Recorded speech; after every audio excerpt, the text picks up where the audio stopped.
maantana barnaamijkayagan waa barnaamij qaas ah oo aan ugu talagalnay bal ganacsi ay Soomaalidu ku haysto gobolkan Minneapolis. waxaan maanta halkan la jooga oo aan ku wareysanaya nin Soomaali ah oo ka ganacsada gobolkan Minnesota.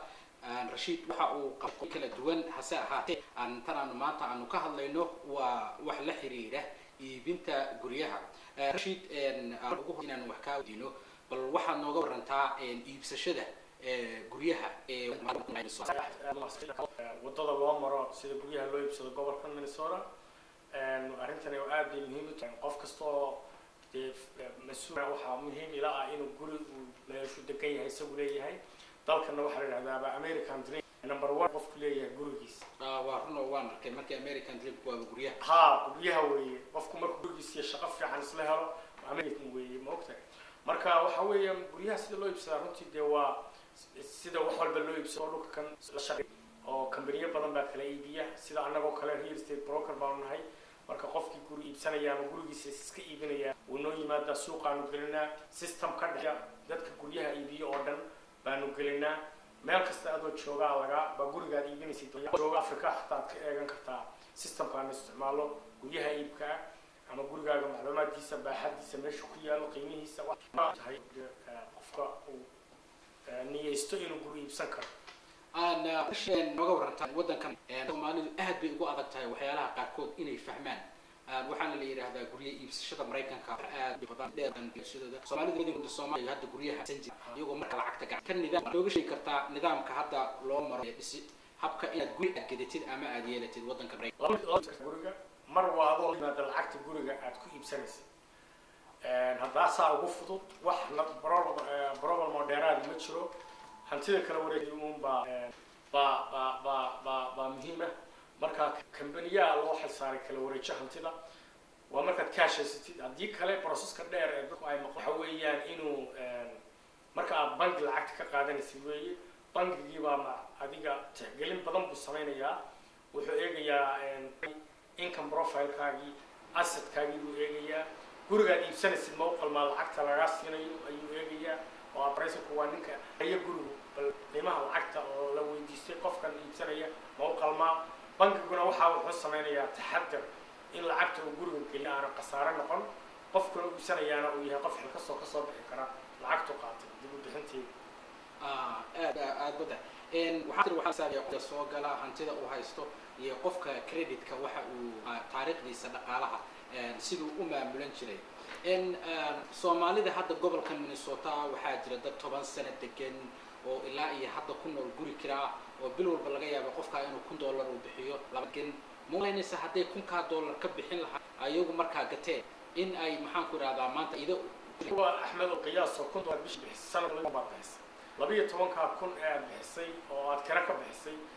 miyaan ka wanaagsanay in guri aad leedahay lacagta lagu lahaa 12,000 hoos u dhigtay 2 sano 24 baad hoos u dhigtay 3 sano 36 baad hoos u dhigtay 4 sano 48 max isma dhawan bal inay 44 sano ka bacdi ku taalo gurigii sano ka aad maanta karistay jooga oo dhigaaga iyo xamriga waxa shaqeey qofka ay shubaysay isaguna probability laga bixinayay marka adigu qiyaastay oo maxaa ku helaan ninkii iyo haweenta iyo saygeeda waxa ugu horeeyo oo marka wada galaan waa ilashada ma haysta caruur inay wadankan hadda guri ka iibsadaan maadaama ay meel nooga soconada aad iyo aad bay muhiim u tahay caruurtu ilaa basically aad iyo aad bay muhiim u tahay caruurtu ay guri reerkoodu leeyahay ku koraan oo marba aan loo guurin meel kale oo school cusub la geyn oo neighborhood cusub la geyn meesha markay degan yihiin aniga caruurteeda ka soo qaad hal guri bay degan yihiin 12 sanadood meesha ku ababeen way iyagoo 5 jir 6 jir ay soo galeen imkana waa 20 jiro jaamacadaha ku jiraan saaxiibadooda qoreen bay wali ay meesha wada degan yihiin iskuulkooda performance-kooda aad buu fiican yahay waayo nolol degan oo aan walwal lahayn iyo gurguritaan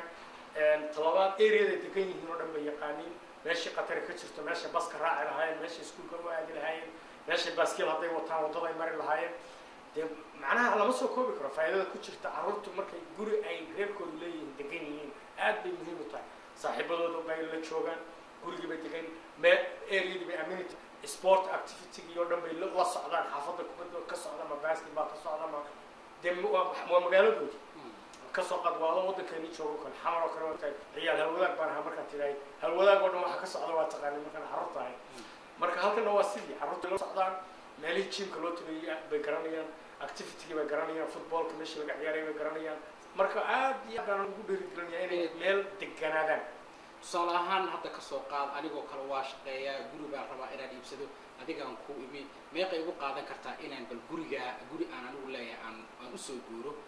maadaama faa'iidada ay ku jirta adigoo aad hadda afka Soomaaliga aad ku hadashid ma fududahay inaan fahmo nidaamka la marayo inaan guri iibsado iyo inaan iga dhaadhicisid xiriirkii aniga iyo bankiga iyo waxa aan maray ma fududahay aad iyo aad bay u fududahay wada kasta ama su'aal kasta oo qabtid every minute baan kaaga jawaabaynaa aad bay u fududahay bil gudaheed baad processkooda ku dhamayn karaa marka ugu horeysa talaabada koowaad waa inaad bankiga la macaamishido jaahid maxaad ii ogashiin lacag maysiin kartaan talabaad intaas markuu bankigu ogolaado yidhaahdo okay axmedow 200 kun baad u qalantaa inaad guri ku iibsatid dabeedna guryaha ilaa 200 kun qiimahoodu yahay areadaad rabtid carruurtaada rabtid iskuulka areadaad ka rabtid baan dejinaynaa waxyaalo badan baa jira in aanu eegno masaajidka ma u dhow yahay meesha carruurta iskuulka u tagaysay qur-aanka ma u dhow yahay meelihii dukaamadii wax laga iibsanayo maamadu markay rabto inay caanas degdega soo qabsato ma u dhow yahay meel oo access gurigaaga aad safray sidoo kale ma u dhow yahay marka si qaasa waxaad u eegtaan baahida Soomaalidu ay u qabi karaan dugsiga iyo dukaanka xalaalka waxaasaad u fiirsan aad iyo aad baan u fiirnaa masaajidka oo lagu salaad ku soo tukanayo aad bay muhiim u tahay inaan eegno waa laga marmaan sababtoo ah qofku haddii aad dejiso magaalada dabadeeda laga yaabay hal saac ay u socoto dukaankii isma keenayso waxaan jeclahay marka xagee bal hadda bal businesskaagan hadda meeqa sanaad guryaha iibinaysay se ka waran dadkii taariikh ahaan aad guryo ka iibisay Soomaalida ah bal ka waran hadda wax aad iyo aad baan adiguna waa kula siin doonaa qaar testimonial inoo qori doona insha Allah ilaa waxa ku jira guryo iibinta iyo businesska kan 12 sanadood actually 13 sano meelaha weeye bankiga markii hore ka shaqayn jiray oo waxaan qaybta guryahan qaabilsanaa waxaan ahaan jiray mortgage loan underwriter marka qofku deynta soo codsado oo applicationka soo buuxiyo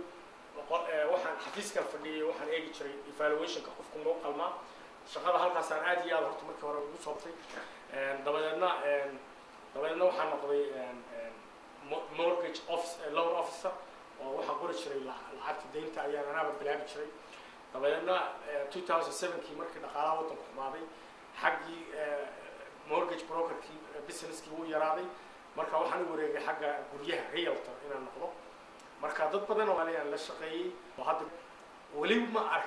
wax cabashaa haba yaraatee ka sheegtay oo yidhi arrintan berigii samaynay waxaana filanin baa iga soo baxay qof kasta wuu ii mahad celiyaa wila soo xidhiidhaa dadka iyagu ay arkaan eheladooda ama asxaabtooda inay guryo iibsadaan dadkii guryaha hore u iibsaday baa ii soo diray oo yidhahda rashiidu taga si fiican buu nooga haqabtiray hawsha tan dee waa marka bal insha Allah su'aal kale oo dadka Soomaalidu badankeed aad bangiyada iyo guryaha iyo xataa dhaqaale ahaan muslimiinta ah dib u dhiga waxaan aqriyay hadda ka hor warbixin laga qoray hindida dadka muslimka ee Mareykanka waxyaalaha dib dhigana waxaa ka mid ah iyagoo nidaamka bangiyada qaarkood uusan la socon nidaamka islaamiga oo dadku waxay ka cawdaan ribo marka adiga maadaama tahay qof Soomaali ama muslim ah dadka caynkaas oo kala oo aan jeclayn inay interestiga ama ribada ay guri ay ku gataan maxay fursad ama oo soo kala dad ay iibsadaan aad iyo aad baa loogu dadaalay islaam dadka muslimiinta ah waddanka degan nidaamka dadka muslimiinta ah guryaha ku iibsan jireen baananka loo sameeyay shuruuc gaara oo u gaaro muslimka noodka la saxeexo oo aan interest ahayn laakiin they still si kale oo islaami sharciga ay dadka islaamka ku iibsan karaan marka baananka oo dhan ma sameeyaan laakiin baanan khaas ah sameeya arrintaasna waanu ka caawinaa dadka qofka inuu islaam systemka wax ku iibsado taa ku dheedu ma aha wax dadka iska hortaagi kara anymore inay guri iibsadaan bal haddaba waxaad moodaa inuu ganacsigaaga hadda uu saaran yahay meel Soomaalida ay caan u ah oo Lake Street baa saaran tahay waxaa ku dhow suuqyadii waaweynaa maxaan ku radaa Minnesota ugu caansanaa ama magaalada Minneapolis iyo St. Paul bal xafiiskaaga xaguu ku yaala oo dadku ay kala soo xiriiri karaan samaalmahee shaqaysan oo aad xafiiska joogtaan full time ya xafiiska nafriya xafiiskana wuxuu furan yahay 6 casho isniin ilaa iyo sabti subaxii 9 subaxnimo ilaa 6 markii waa la joogaa xafiiskuna wuxuu ku yaalaa Lake Street 207 East Lake Street waa wado weyn oo South Minneapolis dhex marta ilaa St. Paul isku xirta marka halkaas naga soo xiriiraysa waa meel aad u fudud sida lagaga loo yimaado waxa lagu dhagan highway-ga 35W oo north south kala socda marka exit-ka 31st ayaa marka deer baan ku noolaa xafiiskii marka magaalada dhexdeedina way South Minneapolis oo suuqyada Carmel halkan u yimid laba talaabo Kmart baydo halka kan marka waa meel fars magaalada ku yaala qofna uu ka dhumi karin qofkii bas raacaya xataa every 5 minutes bas baa soo mara dhinaca kale haddaan kaftan ahaan ku weydiiyo Soomaaliya xaaladda hadda waa muddo inay degan tahay wadankii nabadgelyo ka dhalatay ay dawladda ka soo socoto magaalada Xamar waxa la yiraahdaa dhismaha saa loo garaacaya inta guryaha la dhisaya ma laga yaabaa Kismaayo iyo Xamar iyo ilaa iyo Soomaaliya inaad u aadaan iibinta guryaha maadaama jiraan dad Soomaaliyeed kambanigaagan alla leh magaciisa la yiraahdo Global Real Estate ma laga yaabaa inaad Kismaayo ilaa iyo Xamar inaad guryo dhista ka qayb qaadataan mustaqbalka wallahi aad baad u mahadsantahay inaad arrintaa xusuusid Global Real Estate waxaan ugu bixinay kambanigeenna in